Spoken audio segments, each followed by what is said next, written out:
officials, but we need a system that informs the public at large what we are seeing.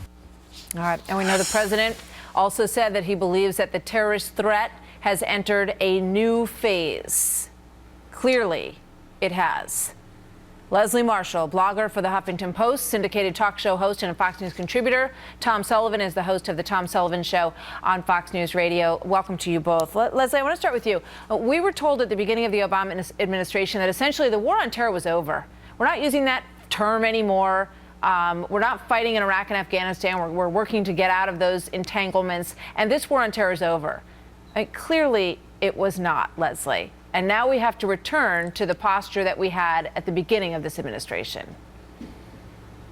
Well, I never agreed with that statement, to be honest, that the war on terror was over, because I think when we look, we've had terrorist attacks in this country since the 1800s and worldwide, going back perhaps to Adam and Eve. But with regard to the alert system, I think because any government has a fluid situation, especially as we're seeing now with terrorism, that we have to have what's most adequate. The color-coded one that's being showed on the screen right now, for a lot of Americans, myself included, was A, confusing, and B, when you go to the airport, it would give us a sense of fear when you would see red, but it didn't really give us specifics as to what does that mean, why is it that color, and what do we do? And I think that's what they're trying to address now, because when they first made the change, as you said, there was nothing on Twitter, nothing on Facebook. So I think what they're looking to do now is in the best interest of not only informing but educating the American people. They wanted this whole concept to go away, but sadly, it's quite obvious, Tom, that it has not gone away. It's never gone away, as Leslie points out. And now we're going to have some sort of system to tell us what we're supposed to do. Yeah, and I'll pick up where Leslie talked about the fact that red was fear. I don't think the government will ever put out the most severe run for your life sort of message. I just don't think they will. But this whole thing is a false sense of security for people that rely on the government for everything. In other words, the world's fine, everybody's in good shape, unless the government tells me that it's not. And I'm thinking you need to be responsible for your own situational awareness. You need to be responsible for your own safety. I think this is a false level of security, and it won't do a thing. You know, it seems to me that the best thing at this point, and this is based on our conversations with, former people from the CIA, FBI, is for people to take responsibility for themselves. And I think, Tom, you're exactly right. But we also have to go to the if you see something, say something model and perhaps ramp it up. I mean, basically, if you see something, Leslie, you must say something. It is your duty to say something.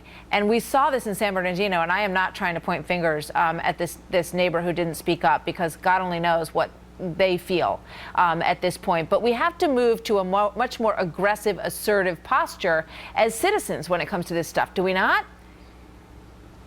You know, yes and no. One of the problems, if we look at what happened in this country after the Paris attacks, there were Muslims being taken, or people who had brown skin or looked Muslim or had an Arab name, etc., taken off planes nearly every day simply for saying, hey, can I sit with my wife, from Chicago to D.C. and things like that. What is suspicious? And I think perhaps we need to have an education as to that. As was said earlier on the program with regard to San Bernardino and the tragedy there, if you see something, say something. The problem is nobody saw anything. This was a quiet guy, kept to himself, and did not change his personality at work, but that they didn't want to offend anybody. The neighbors said that they had suspicions, but that they were afraid to speak up. And my point is that we have to not be afraid to speak up. The FBI quite clearly said the other day, if you bring information to us, we are not going to point the finger at you. We will respect your privacy in that situation. Now, I want to show you what they're doing in France, because we're all very familiar with the instructions that come in airplanes. This is the sad state of affairs, but this is the reality that we all have to deal with now. So they have now made these graphics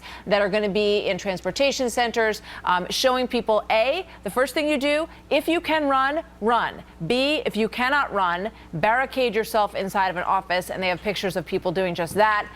They show people do not run at law enforcement. Put your hands up immediately so that you won't be shot at by law enforcement who think that you may be running away from a scene. I mean, Tom, nobody wants to admit this, but this is the world we live in. Well, this attack in San Bernardino, I hope I'm wrong, but I doubt very much it's the last. No, I'm afraid it's not either. But the thing is, the government always has to play to the lowest common denominator. So some of these things may seem a little silly. I'm not against the government doing it. I just don't think it's very effective. But remember, go through this: the shoe bomber, the Unabomber, the Times Square bomber.